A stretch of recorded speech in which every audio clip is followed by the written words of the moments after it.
No, doctor, porque nos hicieron llegar algunos doctores de que, como le comenté, que este semestre se iba a terminar virtual y que ya el próximo semestre iba a ser 100% Pero te presencial. he mandado Entonces, lo que me han dicho de la universidad, ¿no es cierto? Ya que algunos doctores sí, no quieren hacer, es diferente, y que le estén diciendo eso para no hacer, pues es diferente, porque incluso en la reunión de docentes, en el tema del siguiente semestre, hay mucha gente que quiere continuar haciendo virtual porque es más cómodo para ellos. Como ahorita, ¿no? Que estoy en mi casa preparando un matecito, chai, mientras les estoy hablando y tranquilo, ¿no? O sea, y ustedes están en vuestras casas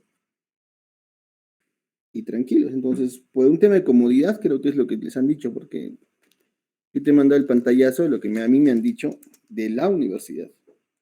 De que no habría ningún problema incluso de que tomen en San Juan de Dios, así se quejen. Así que nos echamos.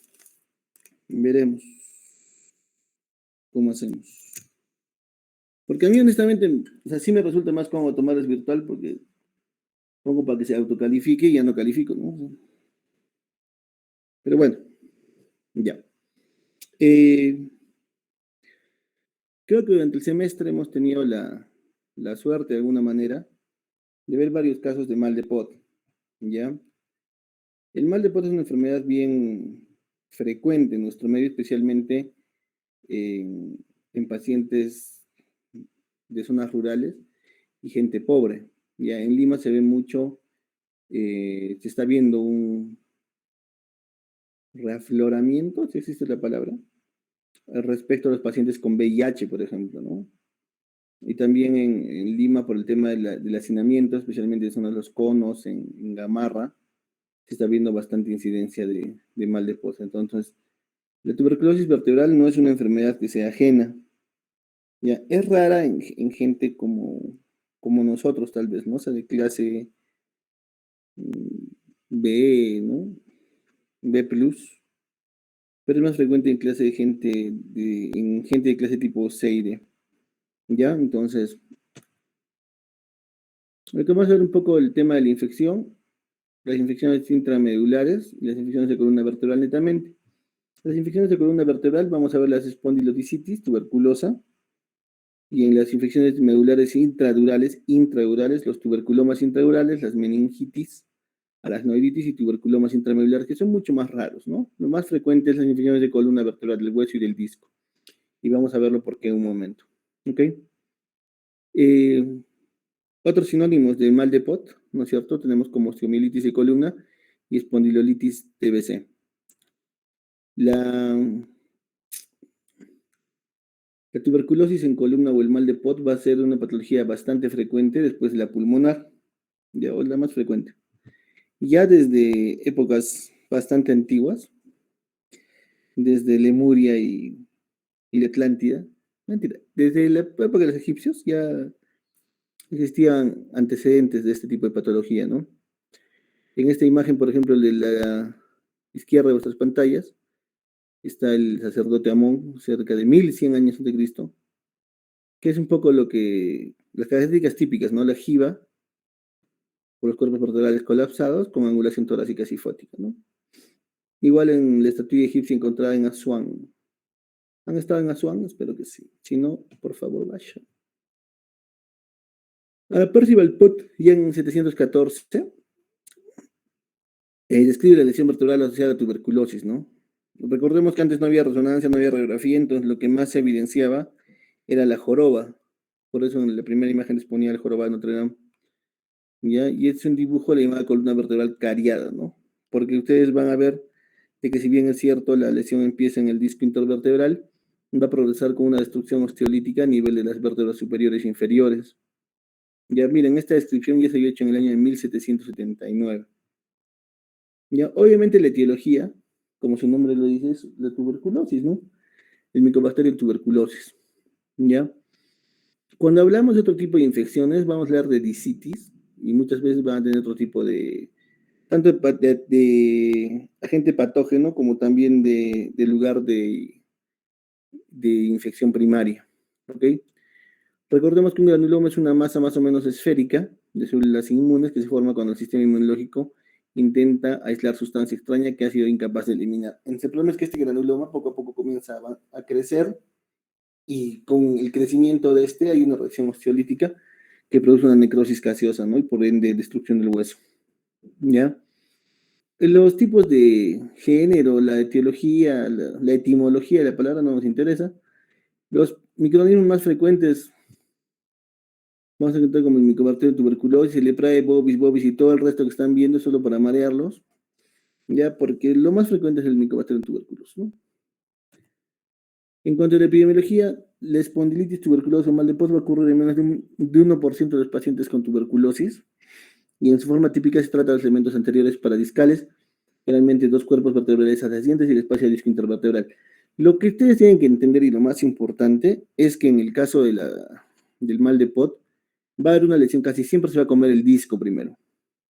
Y luego posteriormente, no dicen, generalmente dos cuerpos vertebrales adyacentes, o sea, se va a comer el disco y el cuerpo vertebral superior e inferior, obviamente, ¿no es cierto? Y también algo que es bien importante recordar es que tiene que haber un absceso paravertebral, es lo frecuente y una de las características más comunes cuando ustedes revisan la imagen en resonancia, ¿ok? Según regiones, por ejemplo, el Perú es el 2015 todavía, ¿no? Miren, Loreto tiene un alto porcentaje, seguido del Callao y Lima.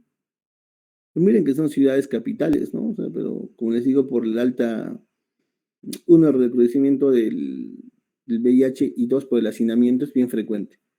Tumbes San Martín, Lambayeque. Recordemos que en Loreto y Tumbes han abierto paciente con VIH, ¿ya? Y gracias a Dios el Cusco se encuentra, miren dónde está, por acá, bien abajo, ¿no? Pero de todas maneras es una patología que se ve. ¿Ok? Tasas y poblaciones de tuberculosis según regiones, este es un dato para que ustedes lo tengan en cuenta. Este es un poco lo que hablábamos, ¿no? ¿Cómo llega la bacteria al disco? Se va a dar por una siembra hematógena, ¿ya? Acá dice, ¿no? De úlceras periféricas, infección genitourinaria o infección pulmonar puede dar lugar a un brote de infección cerca de las placas terminales vertebrales y afectar el disco intervertebral. Esto es relativo, ¿ya? Porque si hablamos netamente de la tuberculosis y del mal de Pot, muchas veces no se va a encontrar un foco primario, ¿ya? Es bastante frecuente encontrar un foco primario. A veces son lesiones, por ejemplo, que han podido tener en algún momento, y como les digo, por el VIH, por otra cosa, se reactivan y viajan por vía hematógena. En un momento vamos a entender el por qué el disco intervertebral y la vértebra son sus favoritos, por así decirlo, ¿no? Cuando vemos las ramas de las arterias vertebrales, ¿no es cierto? Vamos a ver que el disco intervertebral es bien irrigado, ¿ya? La parte netamente de ver qué arterias o algo es bien irregular. Es más, la arteria de Adam Wetzig, ¿no? Decir, que es la más importante porque produce incluso infarto a nivel medular, se ha visto que su ubicación es bien infrecuente, tiene muchas variables anatómicas, ¿ya? Lo cierto es que la médula como tal, y la columna y el disco, van a tener estos plexos venosos sin válvulas, que son denominados de Batson, lo que va a producir mayor estasis. Entonces, al haber mayor estasis, es por eso de que las bacterias pueden tensar más tiempo y poder colonizar. Ustedes cuando han visto en las cirugías, por ejemplo, cuando abrimos el hueso, como sangra es porque hay bastante tejido esponjoso, entonces eso hace que, más estas, como les digo, este plexo venoso sin válvulas, produce mayor estasis y produce que pueda haber una mayor infección con mayor frecuencia. ¿Ya? Acuérdense del plexo venoso de Batson. Y la característica es que no tiene válvulas. ¿Ok? Acá Willy Trueta documentaron la circulación arterial de la columna y encontraron que las infecciones pélvicas se diseminaban a la columna en las áreas metafisiarias, cerca del ligamento longitudinal anterior, que es un área con una rica irrigación. Es lo que hablábamos, ¿no? Lo que siempre hemos visto en consultorio. Los antecedentes, por ejemplo, de infecciones urinarias o, por ejemplo, de enfermedad pélvica inflamatoria a repetición, puede condicionar algún tipo de disitis, no estamos hablando netamente de mal de Pot, ¿ok? Entonces, en las imágenes se van a ver diferentes tipos de lesiones, las cuales nos pueden orientar. Recuerden que en el mal de Pot, Lo principal es principalmente la jiba en el paciente y el absceso perivertebral, ¿no?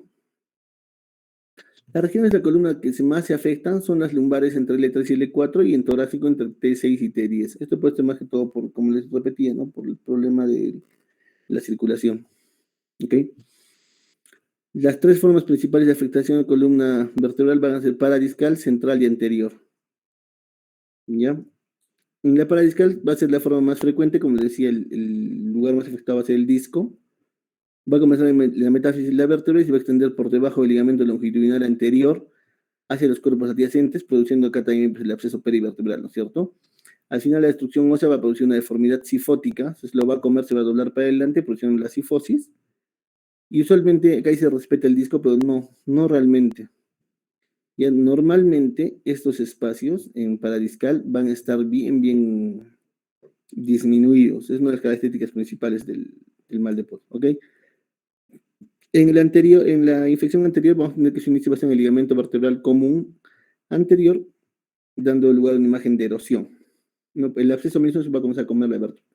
Deriva de un acuñamiento del cuerpo vertebral de forma aislada y se va a caracterizar por ser menos inestable al haber menos destrucción ósea. Esto no es tanto cierto, ¿ok?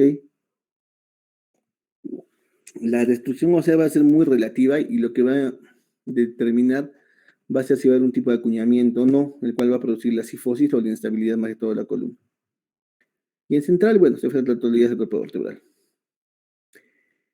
Lo que siempre conversábamos un poco, ¿no? O sea, el hecho de que cualquier dolor en la espalda, o sea, vale ser investigado. Nosotros hemos tenido muchos pacientes que han sido vistos por colegas, traumatólogos, internistas, reumatólogos, rehabilitadores, que muchas veces al no pedir una placa de resonancia, pues se pierde el diagnóstico de poder hacer un diagnóstico temprano y poder tratarlo de manera eficiente, ¿no? Como acá vemos, por ejemplo, el 20% va a haber ya un dolor en menos de 3 semanas, el 30% de estos pacientes van a estar o van a llegar a nuestro consultorio entre las 3 semanas y los 3 meses y más del 50% después de los 3 meses. O sea, ¿qué significa? Que todo ese tiempo han estado con dolor y probablemente han estado con analgésicos o han estado viendo la post y no los han estado viendo de manera adecuada. Por eso es importante, siempre les digo, chicos, tanto en las encefalías tensionales como en el tema de columna, siempre hacer diagnóstico. Y algunos de ustedes me dirán, ¿pero podríamos pedir una radiografía? Sí, o sea, cuando ya está avanzado, la radiografía te va a orientar, porque vas a ver una disminución y vas a ver osteólisis, pero en condiciones que estás en un hospital 3-1, definitivamente la resonancia va a dar una mayor cantidad de información, ¿no? Lo cual es importante. ¿Ya? En cuanto, por ejemplo, al diagnóstico, el absceso, o sea, hablábamos un poquito, por ejemplo, de que hay un absceso perivertebral, que muchas veces se puede hacer una biopsia, sí, pero a veces no es suficiente, no da mucha información. O sea, el diagnóstico más que todo es un diagnóstico imagenológico y clínico, ¿no? Con la gran sospecha de la enfermedad y en ese momento se hace una interconsulta para el programa de TBC y le inician tratamiento. El neumólogo puede dar una opinión o no, pero generalmente el neurocirujano es el que va a decidir el inicio de tratamiento. ¿Ok? Entonces hablamos una vez más de una triada, la triada de POT, que se cumple para varias cosas, ¿no? O sea, va a ser para paresia, la jiba y el absceso espinal. Ahora, usualmente el paciente, como ustedes lo vean en consultorio, va a ser un paciente que ha comenzado a disminuir su ritmo de caminar, ¿no? Porque le duele cuando camina. Dolor de espalda y dolor abdominal, que también puede ser por una coartación de la aorta. Ahora, el hecho, por ejemplo, de que los pacientes con TB tienen pues una carita bastante típica, ¿no? Es raro que no sé, o sea, que un joven de clase media bien alimentado, pues tenga este tipo de patología, ¿no? Ahora, si bien es cierto, hay gente que es delgada, hablamos, por ejemplo, de X o de Y, pero es gente delgada que no tiene, pues, pinta de enfermo, ¿no? Es muy diferente, ¿ok? La fiebre nocturna, igual que en la TB, puede ser o no patognomónica de mal de Pot, ¿ok? El dolor normalmente va a ser un dolor lumbar, va a ser espontáneo, que puede exacerbarse con los movimientos. Va a haber dandy positivo, porque como digo, hay un proceso de osteólisis, entonces el dandy sí nos va a ayudar más que la palpación, la percusión. Ya, al tratar de alguna manera proteger esa zona, tratar de ver el tema de estabilidad, los músculos van a estar bastante contracturados para tratar de dar un poco más de estabilidad, ¿ok? Y en el caso netamente de la columna, va a estar completamente rígida debido a tener la contractura muscular, ¿no? Algunas otras características, pues que hay un espasmo muscular, la pérdida de peso del paciente es bien frecuente, el malestar, o sea, le duele todo, tiene fiebre, obviamente una exacerbación de dolor con movimiento de la carga de peso, igual que en la hernia, dolor en el lomo, la ingle o las nalgas, debido a no tanto al absceso, sino que muchas veces este absceso mismo puede producir radiculopatía, ¿ya? Y síntomas de radiculopatía y mielopatía.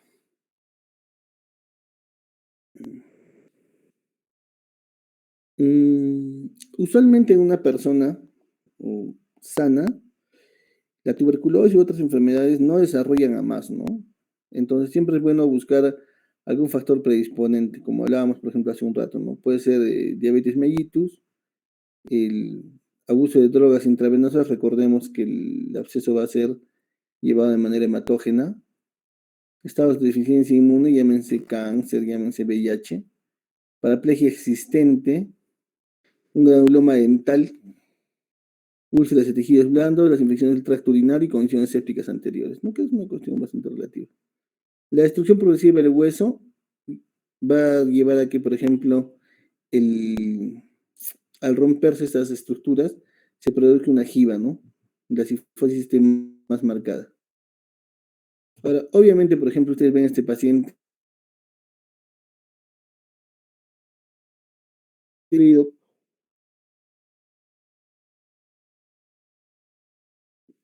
en el cual pueden pensar, pues, en cáncer, hasta otro tipo de problemas, ¿no? ¿Verdad? ¿Qué más en tórax, ¿no? No dorsal. En el examen físico, que es un problema de radiculopatía, de una hernia, ¿no? Le pedimos la reso y resulta que era un tumor en el pulmón que tenía el paciente, y es lo que le estaba produciendo el dolor.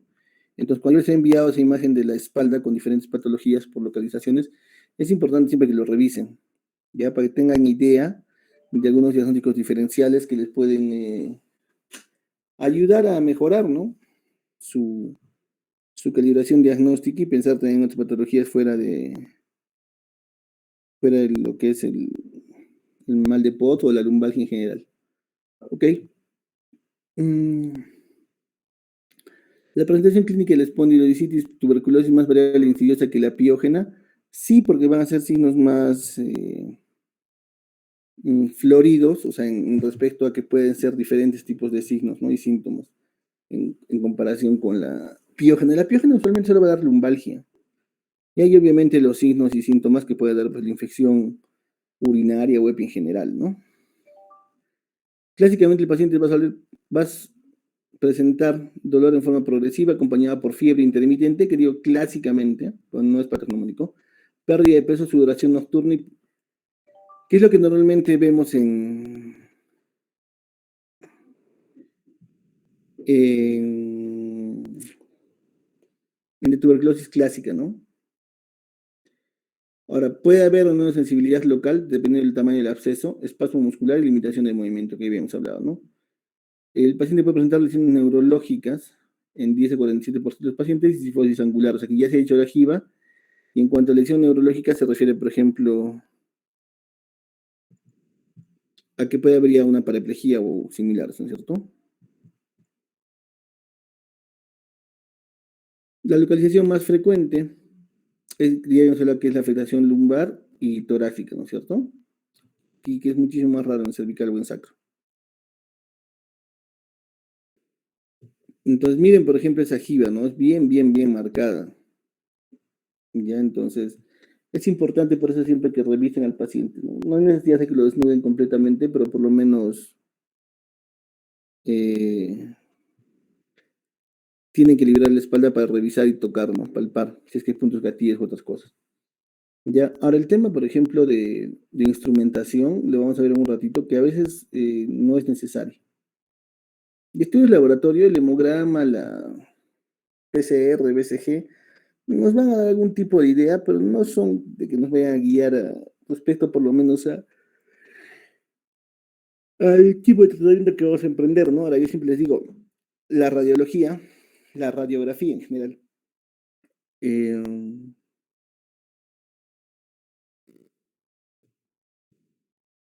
no va a ser un examen que nos va a ayudar mucho, ¿no? Nos puede ayudar a ver que hay una disminución en el espacio, pero no nos da mayor información respecto al ligamento, al absceso y demás. Entonces, es un examen que tiene muchas limitaciones y si ustedes están en posibilidades de pedirle una resonancia, háganlo, porque si no le van a hacer gastar doblemente el dinero y el tiempo también, ¿no? Porque muchas veces viene la posta y saca su cupito, viene en la madrugada, aunque solo le veas con una radiografía, o les pides una radiografía, le va a tener que venir otro día, sacar su cupo, hacer con en la madrugada para que lo atendamos, veamos la radiografía y digamos, no, tienen que ir a los cirujanos. Ustedes tienen que tener cierto criterio diagnóstico. Y están en un hospital, tienen ustedes que ver el tema de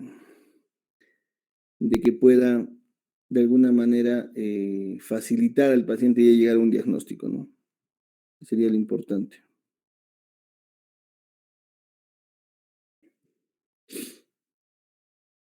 Bueno, en radiografía, como les digo, no hay mayor cosa. La información que nos puede dar la resonancia es mucho más valiosa, ¿no? Como ven, por ejemplo, acá ya hay una lesión en disco, se ve en T1 que hay, por ejemplo, afectación, ya hay inflamación del hueso que está carcomiéndose, prácticamente es lo que hablábamos de la caries ósea. Ya hay un absceso perilesional y también ya acá, miren, ¿no? Absceso perilesional y hay edema, entonces nos brinda mucha más información, ¿ya? Es una técnica no invasiva, ¿no es cierto? Y la sensibilidad va a ser paciente del 96 y su especificidad del 93. O sea, es una técnica ideal para ese tipo de lesiones, ¿no? Y esto para los que quieren hacer radiología, ¿no? En la secuencia potenciada en T1 se va a apreciar una hiposeñal en disco y el cuerpo vertebral. También hay un borramiento de los márgenes superior e inferior del cuerpo vertebral. Las secuencias potenciadas en T2 muestran una hiperseñal secundaria al edema de disco y el cuerpo vertebral, ¿no? Se ve diferente. Se ve más blanquito o más negrito. Esto, por ejemplo, yo le pondría realmente más como una disitis que como una mm, lesión por POT, porque el disco está más o menos conservado, ¿no? Pero si hay un absceso y hay otro tipo de lesiones. Ahora, ante la duda, esto sí parece más POT, ¿no? Ante la duda, igual se inicia tratamiento y se va viendo. Ahora, si el paciente no tiene mayor déficit, muchas veces puede ir bien con tratamiento. ¿Ok?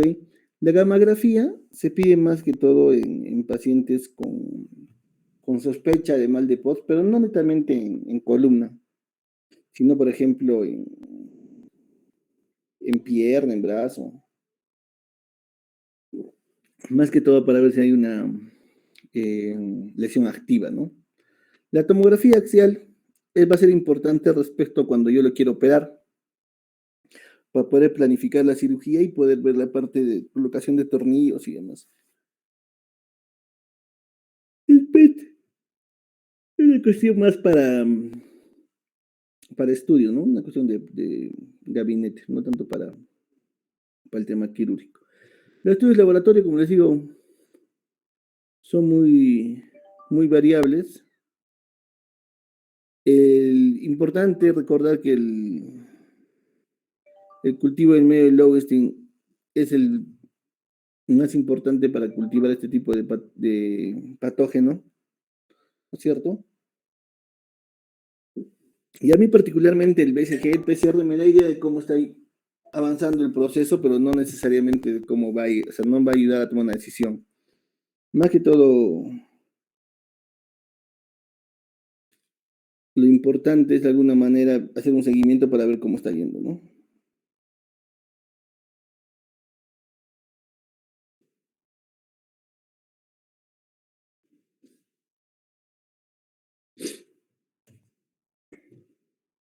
Como les digo, la resonancia es el diagnóstico por excelencia, nos permite ver no solo la lesión a nivel sagital, donde podemos ver, por ejemplo, la obstrucción de disco y de material óseo, sino también hacia la formación de los abscesos, por ejemplo, ¿no? Miren acá, por ejemplo, estos abscesos paravertebrales. ya que ya te da la idea de cómo ve el paciente, ¿no? Acá, por ejemplo, miren columna dorsal, como ya está en la actitud cifótica, ¿no? Entonces, obviamente, si esto avanza más y el absceso se hace más grande, pues va a dar una jiba, ¿no? Que ya es el último estadiaje, o muchas veces incluso el paciente solo comiendo bien se sana y queda la jiba ya consolidada, entonces no hay mucho que hacer. Miren acá, por ejemplo, en esta imagen, a diferencia de T1, miren cómo en T2 se ve, por ejemplo, el absceso, ¿no? Paravertebral en la parte anterior y también el edema que está ocurriendo a nivel de médula, ¿no? Acá, por ejemplo, no vemos tanto una lesión dentro del disco, sino miren intramedular, ¿no? Una infección que puede ser incluso por una mestel.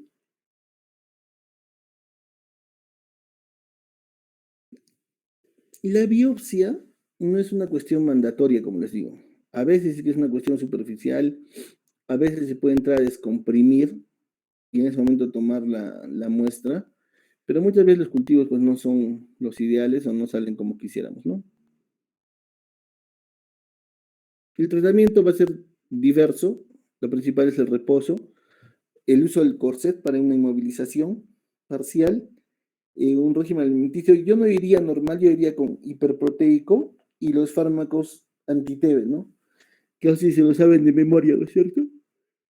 Isoniazida, rifampicina, piracinamida, estreptomicina y etambutol. Ya las dosis ya que ustedes conocen y que hace un tratamiento supervisado, ¿cierto? El tratamiento quirúrgico va a depender mucho de la evolución del paciente. Si el paciente está clínicamente estable, si no tiene déficit, es mejor no tocarlo, darle tratamiento unos 6 meses y después de esos 6 meses volver a repetir el examen para ver. Ahora, si tiene un déficit neurológico, pues que ahí sí, por ejemplo, la cirugía se le puede plantear. Yo tenía, por ejemplo, un chico hace 1 año y medio que vino pléjico con un absceso, pero terrible. Nosotros entramos y solo drenando el absceso, que drenamos como que medio litro sería de absceso, el chico comenzó a mejorar, comenzó a caminar. Eso más su tratamiento para TB y el paciente se fue súper, súper bien. ¿Ya? En serio que hablábamos un poco, ¿no? Estabilizar la columna, descomprimir la parte medular. Esto es importante. Disculpe que estoy bostezando. En el tema, por ejemplo, de estabilización de columna, es importante respecto a qué tipo de tornillo pones a un hueso que está prácticamente apolillado. Entonces, muchas veces el sistema va a fallar o al hacer la fijación vamos a dañar más el hueso, ¿no? Entonces, si no hay idealmente un motivo real como para operar, o sea, no es bueno instrumentar por instrumentar. Entonces, un poco lo que se puede hacer, ¿no? Debridamiento percutáneo y drenaje. Es posible, debridamiento radical, injertos óseos, instrumentación, que es el más agresivo, debridamiento radical o radical debridamiento e injertos óseos. Lo que yo, por ejemplo, normalmente hago si es un absceso grande, si entro a drenar el absceso, de repente hacer una lámina si tiene compromiso neuronal, o sea, si está pléjico o está haciendo paraparesias, y lo dejo ahí, no lo instrumento todavía. Porque usualmente después de que completan el tratamiento, ese hueso, ese absceso que se ha formado, ese calcium, va a hacer de que hay un callo bien fuerte cuando recibe el tratamiento. Y es bastante, bastante estable. ¿Ok? El timing de cuando hacer la cirugía, yo, y lo que acá también coinciden, es un poco el tema de esperar a que cumpla unos 6 meses de tratamiento y posterior a eso ver si va a requerir cirugía, ¿no? Ahora, el problema con ustedes, por ejemplo, hacen este tipo de cirugías, que es con corpectomía, que sacan tronco por vertebral y le ponen una mallita de titanio. Como estos huesos muchas veces están carcomidos, la malla de titanio falla y se mete dentro de la vértebra superior e inferior. Y eso es mucho más difícil de tratar, la complicación. ¿Sí? ¿Alguna pregunta hasta acá? Mis queridos niños Fifiu. Doctor, Dime, Fio Fio. doctor, ¿cuáles serían las indicaciones para entrar a cirugía de este mal de Scott como tal? Mira, como te digo, el tema de inestabilidad es bien es un tema que sí podría decirte que manda para que entre el paciente a cirugía. Ahora, ¿qué vas a hacer en la cirugía? Es muy diferente. Es lo como hoy día veíamos al paciente, por ejemplo, de la contusión medular, ¿no? Del cervical. La médico de UCI dice esa posibilidad descompresiva, puede ser. Metilprednisolona, pulsos de metilprednisolona, hidrocortisona, dexametasona, ya se ha visto que no funciona. Y de acá un ratito voy a sacar la recomendación en TVM, que ha salido las recomendaciones de la Federación Mundial, salió hace como 3, 4 días. Se las voy a pasar para que ustedes lean y vean un poquito, ¿ya? Algunas personas en Lima, por ejemplo, prefieren solo darle tratamiento primero los 6 meses y de ahí ver. Lo que yo aprendí en Nepal es que es mucho mejor tratar de drenar el absceso hasta donde se pueda y de ahí recién dar tratamiento y en 6 meses ver. El tema, por ejemplo, deme un segundito.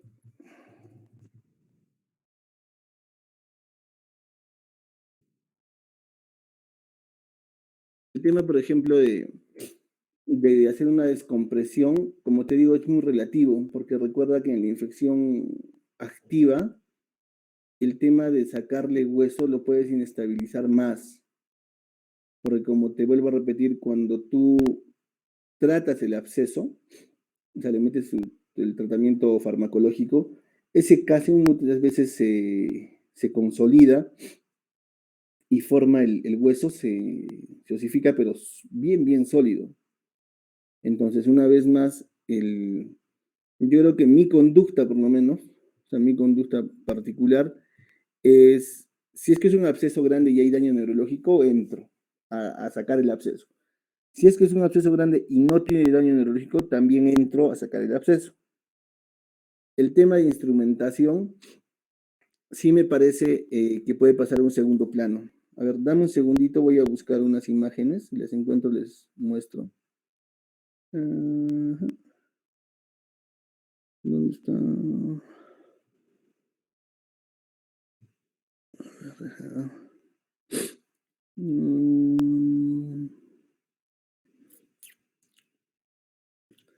Creo que estoy en pacientes. Gregorio, ¿no?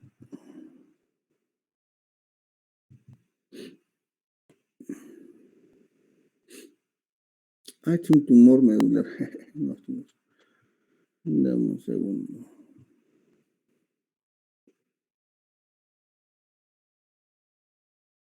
¿Qué más?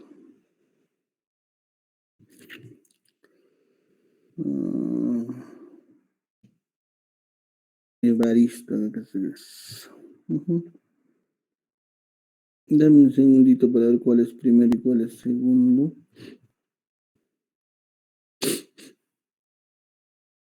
Ay, Dios.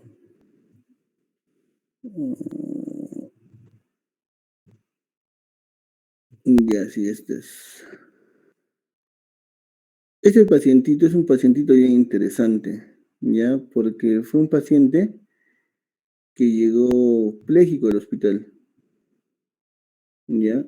Y nadie lo quería operar. Nadie lo quería operar, entonces lo metimos a sala y permíteme un ratito. Ajá, ya. Este es un paciente que estaba pléjico, les voy a compartir la imagen, ¿ya?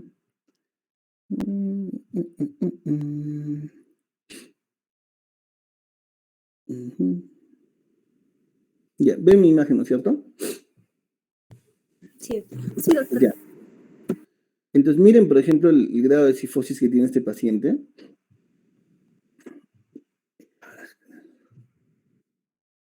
Y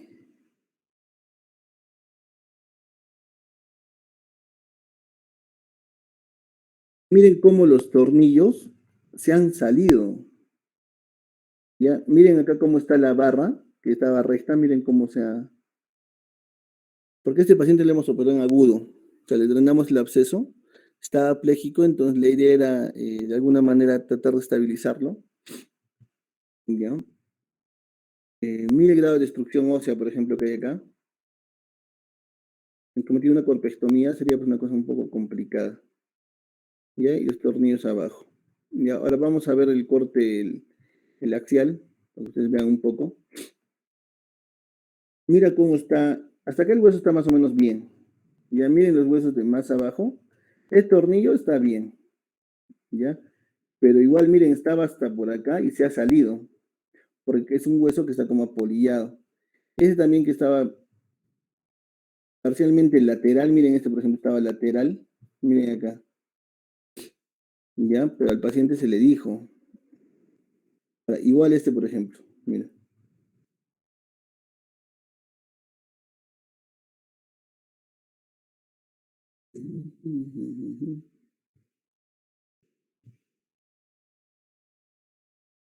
Mira cómo el tornillo se ha jalado prácticamente.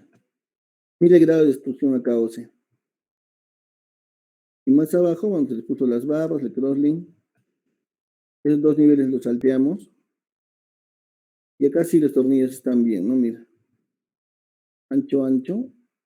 Y acá también. Hay un tornillo nada más está chueco, que es este de acá arriba, ¿no es cierto? En el contexto del paciente, nosotros le dijimos de que,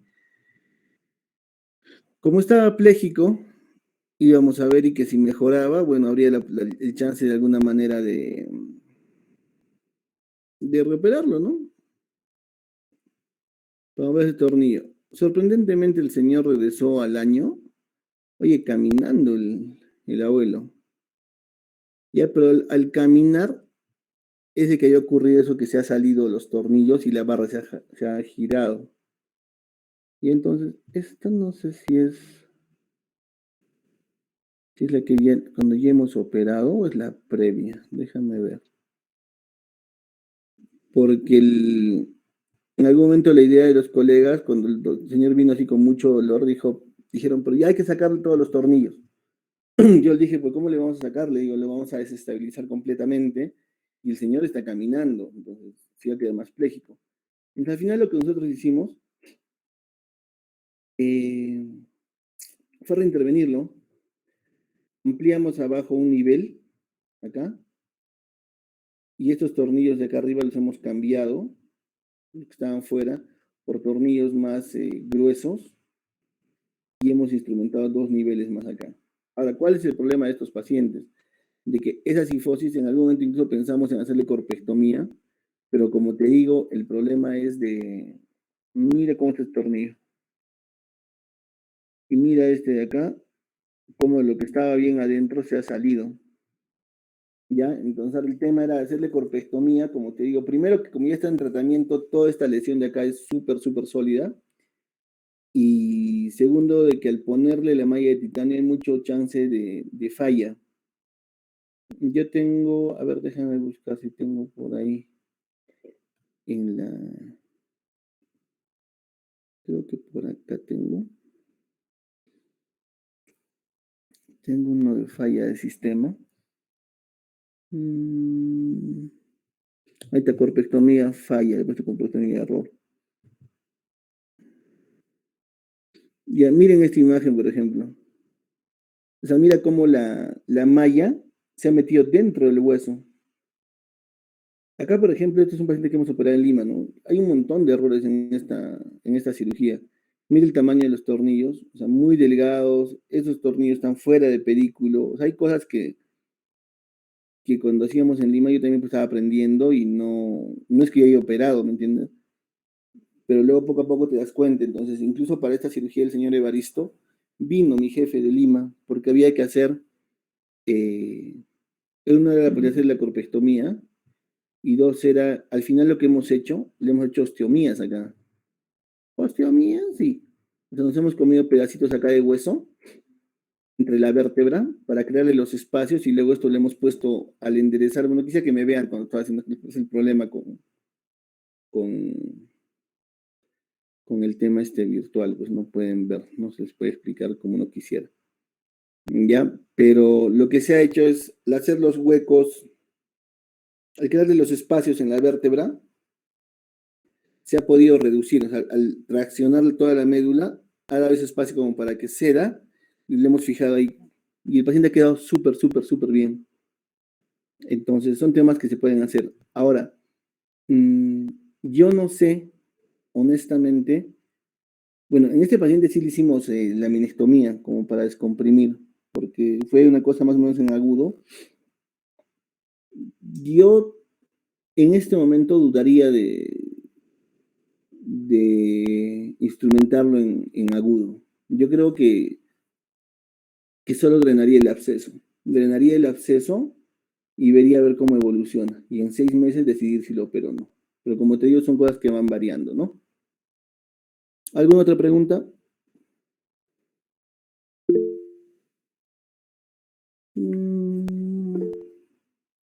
Pregúntame. Doctor, ¿cuál sería la ventaja o en todo caso las indicaciones de los injertos óseos en estos casos?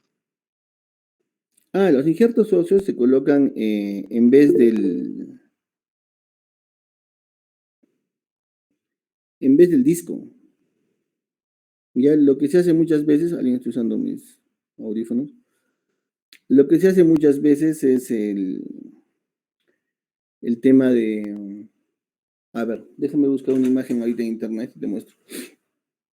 Se saca hueso incluso de cadera, ¿no es cierto?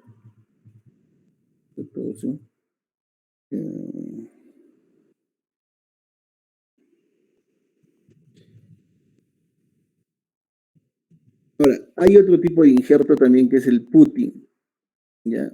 No piensen mal, así se llama el producto. Ya, entonces lo que se hace es, aquí está, vamos por acá.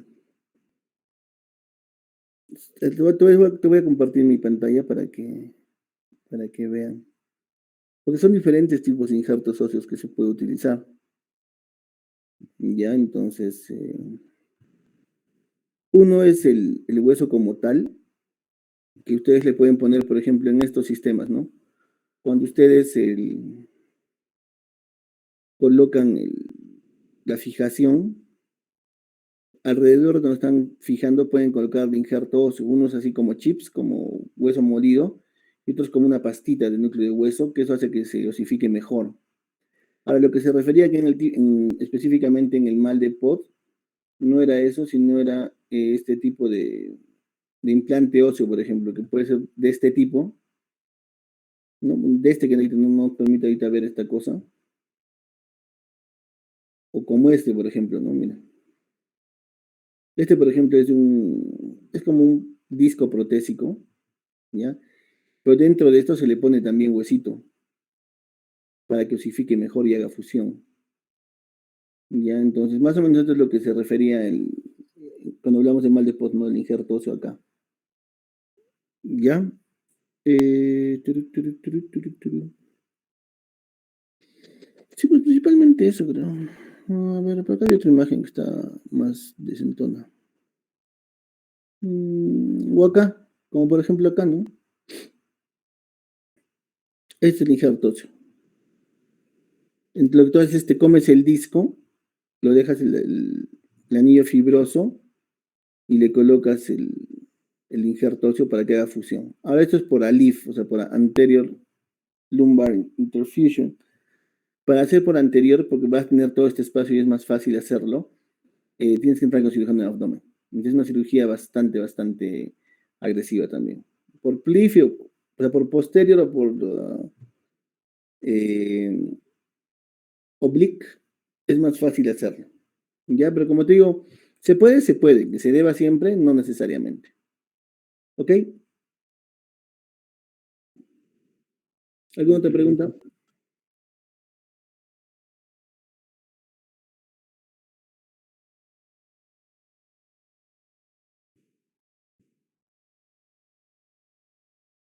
¿No hay más preguntas?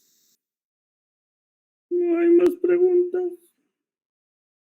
Bueno, entonces pasaremos a la siguiente. ¿Está bien, Adri? Sí, doctor, está bien. Presente, Adri. O sea,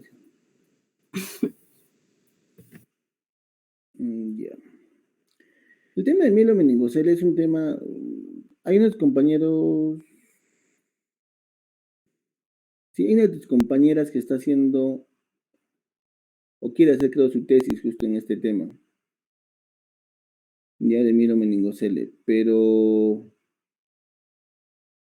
hay una serie de situaciones en las que es un poquito difícil medir, ¿no? O sea, el tema, por ejemplo, de educación, definitivamente, el tema de que es una madre soltera o joven, definitivamente no ayuda, ya, pero bueno, veremos lo que tengamos que ver.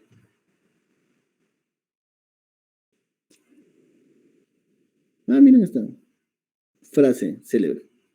Dentro de 20 años, o sea, cuando ustedes tengan más o menos mi edad, van a estar más decepcionados por las cosas que no hicieron de que por las cosas que hicieron. Así que suelten vuestras amarras, naveguen lejos del puerto seguro, atrapen los vientos alicios en vuestras velas y exploren, sueñen y descubran. Qué bonito. Y con el tema de rasgos espinales, vamos a ver que hay espina bífida oculta sintomática, espina bífida oculta sintomática. ¿Ya? Y la oculta sintomática, vamos a ver los signos dérmicos, médula anclada, lipoma sacro, distemelmelia, mielocele, meningocele y mielomeningocele. ¿Ok? Lo que vamos a hablar ahora es el mielomeningocele. El resto de lesiones se van a caracterizar, bueno, el sinus dérmico sí lo han visto, ¿no es cierto? Es como un huequito que tienen al final de la cola, o sea, en la parte final del sacro. ¿Lo han visto alguna vez? ¿No? Pueden googlearlo y lo van a ver. Es como literalmente es un huequito, así como un ombliguito que hay en la parte final. Ya que usualmente no da mayor problema.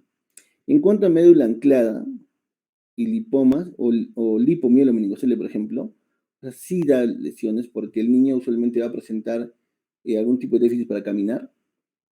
Y lo más frecuente es que va a presentar una masa en esa parte de la colita. ¿Ya? En cualquier masa que ustedes vean en la colita que no sea producto de una cirugía plástica para aumentarse la cola, tienen que tratar de referirla para hacerle rezo y ver qué está ocurriendo ahí. ¿Ok? Entonces, el mielomeningocele va a ser principalmente un defecto de la neurulación, ¿no es cierto? La normalidad es que van a ocurrir entre la semana entre los días 26 y 28 de gestación durante la fase de cierre del tubo neural, que incluye el mielomeningocele y la anencefalia. ¿Ok? Entonces, los defectos de postneurulación, ¿no es cierto?, van a ocurrir entre los días 28 y 48 de gestación, durante la fase de canalización, y estos van a incluir, a ver, miren bien esto, el meningocele, lipomielmeningocele y diastematomelia. O sea, ¿qué ocurre? Mientras más temprano sea el defecto, va a ser más severo, ¿no? Porque estos, como les digo, ya van a ser defectos que van a estar muchas veces cubiertos por piel, pero de que solo se va a ver en la resonancia o va a tener una masa ahí, pero cerrada por piel. En estos dos primeros, usualmente no. E incluso en la anencefalia, ¿no? Que no se forma su cerebrito el bebé. ¿Y esto va a ser pregunta de examen? Sí. El defecto natal secundario, la falta de fusión de los arcos vertebrales posteriores con displasia medular y de meninges. ¿Con quién hemos operado miel meningocele? Con algunos de ustedes hemos operado en el hospital. No me acuerdo con quién. ¿O no hemos operado con ustedes? ¿Aló? Bueno. Lo que va a producirse va a ser una herniación de la médula espinal, ¿no? Malformada a través del defecto en el conducto óseo y la piel. O sea, la médula se va a salir y va a formar este hueco, ¿no? Hay varias teorías, porque realmente no se sabe, ¿no? La de Morgagni, que es el estallamiento del tubo neural secundario y el aumento de la presión al líquido cerebroespinal, que es muy, muy frecuente. La de Gardner, que es una hidrocefalia intrauterina causando la ruptura del tubo neural. No ciertamente, porque hay muchas, usualmente el mielo, una vez que ustedes cierran el mielo, se va a producir la hidrocefalia, entonces son teorías, como puedo decir, ¿no? Y Borky, House y Pater, que es un fallo en el cierre del tubo neural, que es lo más aceptado, ¿no? Actualmente. Etiología va a haber genética, puede haber un patrón de herencia multifactorial. La incidencia general es 1 en 1000, puede ser yo creo un poquito más. Estudios recientes demuestran que hay un posible error de las moléculas de adhesión celular, ¿no? Que al final igual no es que se vaya a hacer algo respecto a eso. En cuanto al antecedente nutricional, esto es importante, ¿no? La falta de ácido fólico materno. Entonces, ¿qué es importante, por ejemplo, en todas ustedes, chicas? Es que si ya están en edad reproductiva, que ya están, pero si piensan tener su chato, o incluso si no, Dios no quiera se les escape y tengan un hijito no deseado, para que no les salga mutantito, sería importante que ya ustedes se suplementen con vuestro ácido fólico every now and then. O sea, 2 meses sí, un mes no, 2 meses sí, 2 meses no. Para que tengan, porque recordemos que las vitaminas se necesitan en cantidades bien, bien chiquititas. Entonces, de todas maneras, es importante que ustedes ya estén preparando vuestros cuerpos para el tema de gestación en algún momento, ¿no? Igual que, por ejemplo, con los ejercicios de Hegel y demás, para mejorar la tonicidad del piso pélvico, es bien importante para que luego, después de que ustedes tengan 2, 3 hijos o uno, no sé, no estén haciendo pues prolapsos y ese tipo de cosas, ¿no? En estudios han demostrado que el 60-100% de reducción del riesgo en pacientes embarazadas con consumo de alcohol por la madre, ¿no? Cuando toman su ácido fólico. Anticonvulsivantes, el ácido valproico puede llevar algún tipo de efecto, ¿no? Entonces, en pacientes que están que tienen convulsión, utilizan anticonvulsivante, muchas veces tienen que cambiar esta medicación por otra, ¿no?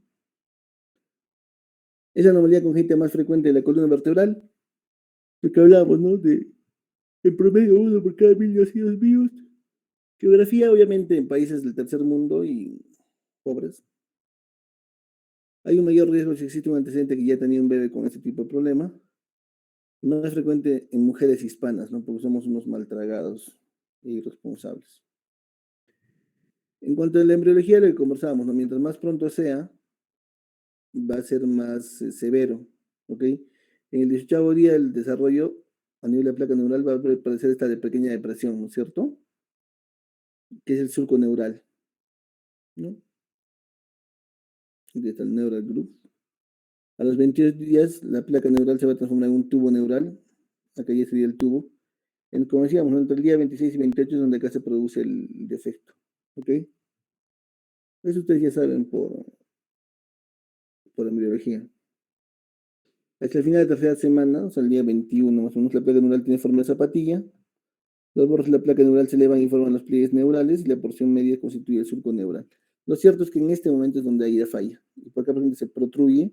El logro que nosotros encontramos cuando operamos va a ser solo la plácula. Con RENS hemos operado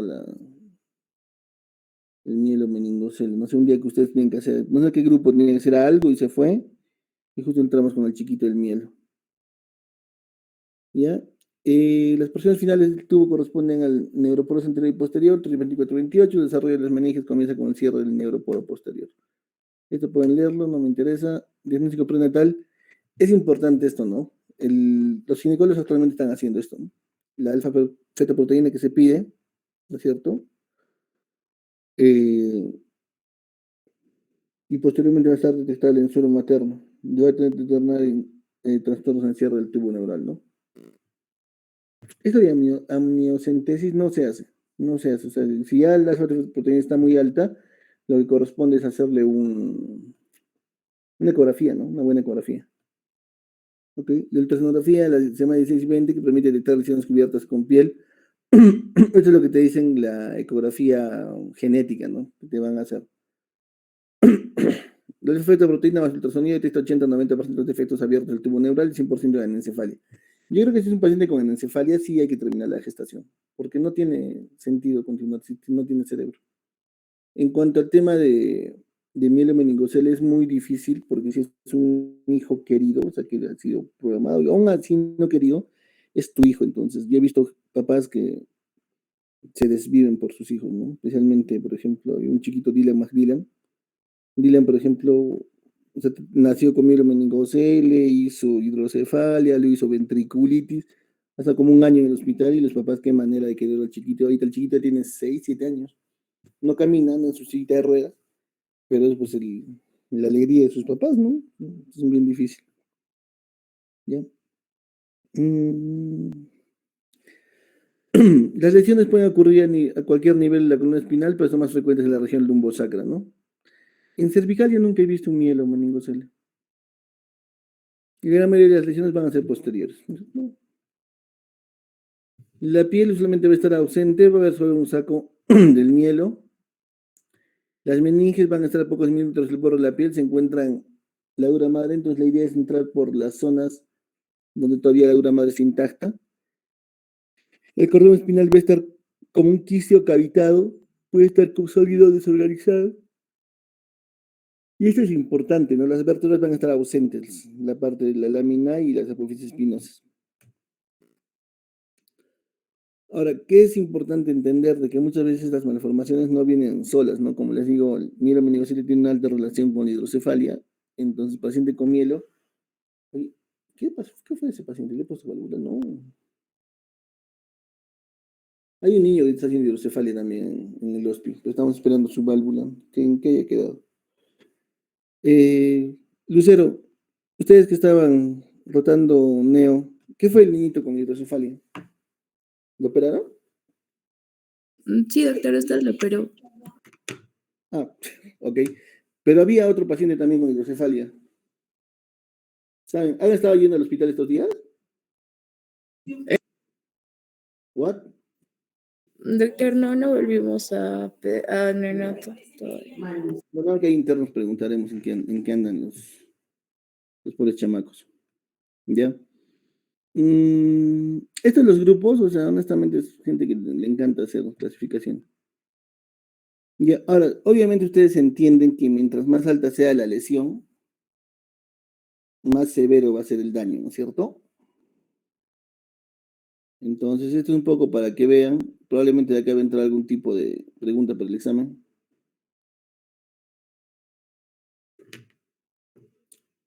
Ahora, como les vuelvo a repetir, si ya tiene mielomeningocele, puede tener un huevo de cosas, ¿ya? Usualmente tiene problemas renales, problemas cardíacos, hidrocefalia, otro tipo de cosas, ¿no? Entonces, hay que buscar, Ya, hay un montón de síndromes que están clasificados en neonato y en genética, que honestamente no son de, o sea, a mí no me interesa que ustedes aprendan eso, a no ser que quieran ser neonatólogos o genetistas, porque muchos de esos, al relacionarte tantos defectos juntos, para que entre la cirugía de mielomeningocele es una cuestión más estética, ¿no? Para que no esté ahí todo feo y aparte de bien para que no nos haga una meningitis, ¿ok?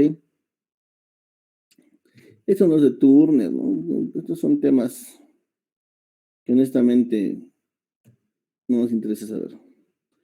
Los criterios de Lorbers, presencia de parálisis severa, circunferencia de cabeza más 90%, sifosis congénita, normalidades, son cosas que son no necesariamente importantes, ¿ok?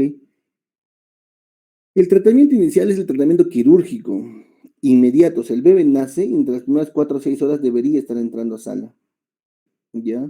Informar a los familiares, contactarlo con, hay asociaciones de niños, el grupo de los de mielomeningocele, el grupo de los niños con hidrocefalia, hay. Ya, ahora, ¿por qué es importante esto es la clínica multidisciplinaria en el hospital pediátrico? Porque desde el momento en que el ginecólogo determina que va a tener un mielomeningocele, ya tiene que avisar a la familia.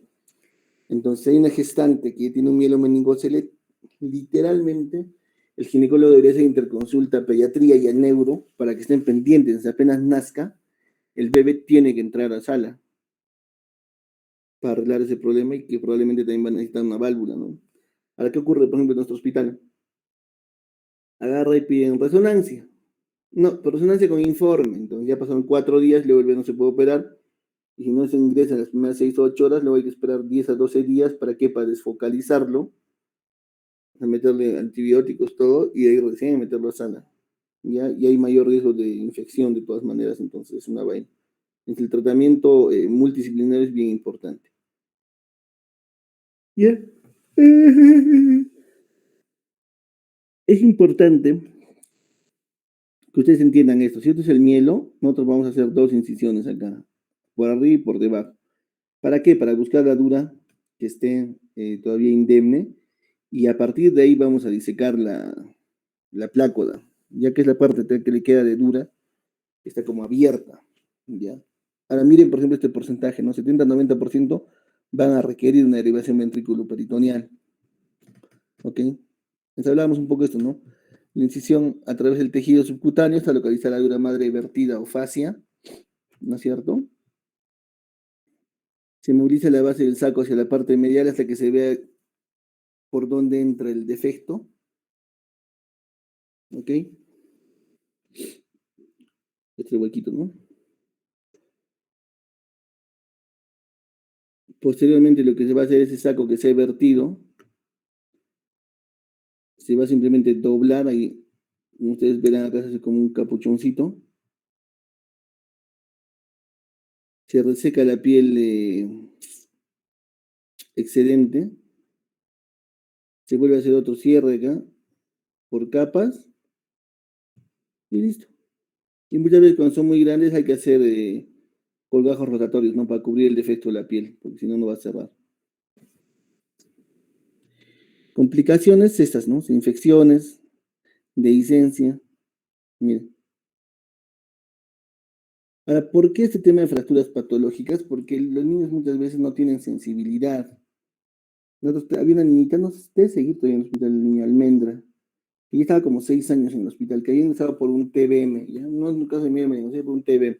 En la chiquita estaba pléjica, ya casi cuadre. Ya, pero Almendrita, por ejemplo, aprendió a bailar esa porque estaba de moda el totó. Entonces, mueve el totó, mueve el totó, mueve el totó, totó, totó. Y tú le cantabas la chibolita, porque era media down ya. Pero la chiquita pues bailaba y se movía pues como una culebrita. Y en una vez que estaba moviendo, se había fracturado la pierna. Porque recordemos que como no hacen, o sea, no se movilizan, también pues los huesitos son súper débiles, ¿no?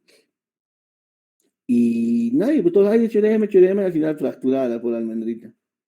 Ya, entonces, eso es importante siempre determinar. Estas, gracias a Dios a mí hasta ahora no me ocurrió ninguna de esas complicaciones, ¿no? No, nadie está exento de que pueda ocurrir. Porque, miren, la mortalidad operatoria es bien baja, 2%, 14% a los 10 años, principalmente cuando tienen algún tipo de complicación, ¿no? Sin cierre inmediato, 50% muere entre las 6 semanas. Miren esto, por ejemplo, ¿no? Principalmente por problemas de infecciones, ¿ya? La principal causa de muerte, miren, como decía, ¿no? La meningitis, ventriculitis y los sobrevivientes por falla renal. El pronóstico va a depender, ¿no? La fuerza del cuádriceps está correlacionada con la capacidad de caminar en un 90%, 98%. Entonces, si hay una lesión, por ejemplo, a nivel alto, ya es bien difícil, ¿no? Por eso el gráfico que les mostraba esa columnita y el nivel es bien importante, ¿ya? Factores para no deambular, obesidad, deformidades en cadera, piel, tobillos, callosis por el chihuahua. ¿Qué ocurre? Que muchas veces estos chiquitos te nacen con pie bot, pie bar o pie quinoaro, entonces, cosas, entonces es un poco más complicado. Ahorita es importante, ¿no?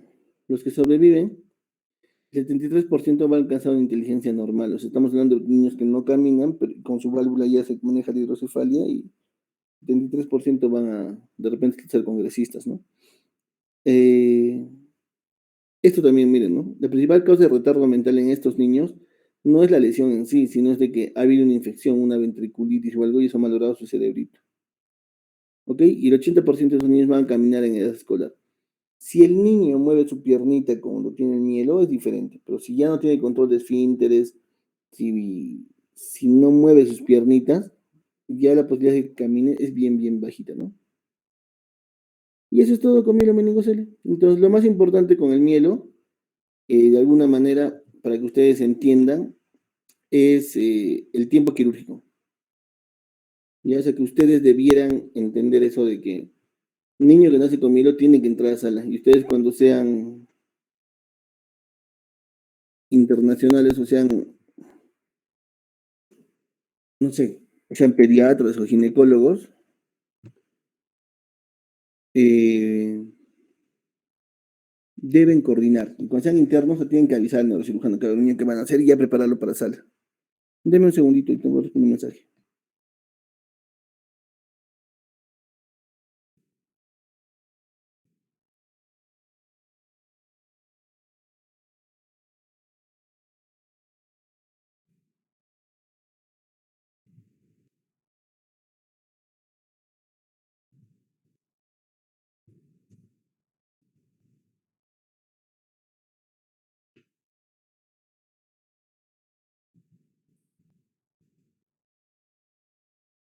Niños, ¿hasta acá tienen algún tipo de pregunta con este tema?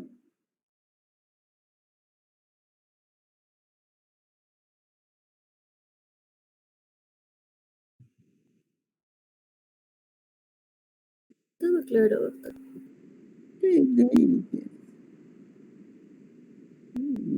Ya, a ver, espera un ratito. 12, se fue.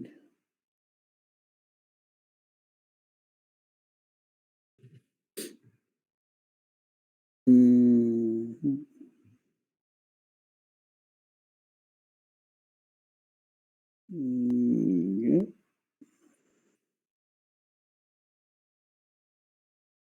Bien, no hay ninguna pregunta entonces, ¿no es cierto?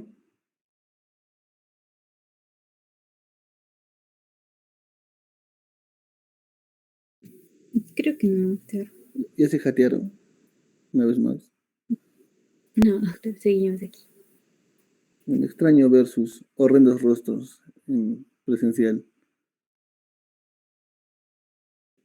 Ya pues, Adri, entonces quedaría nada más la clase de hernia, que no sé, incluso de repente la podemos ver esta semana, el fin de semana, de repente el sábado o el viernes, que es un rato también, porque ya creo que el tema de hernia, por lo menos con todos los que hemos, ya porque hemos terminado bastante rotación, le hemos tocado en múltiples oportunidades, ya sabe más o menos diagnosticar una hernia y los criterios para operar. Habría que hablar un poco de la fisiopatología y los tratamientos actuales, que son, la microisectomía sigue en boga, y un poquito de neuroendoscopía, hablar del tema, por ejemplo, de ozono y otro tipo de terapias, y como les digo, no me termina de coser a mí bien eso, y con eso estarían ya pues listos para el examen,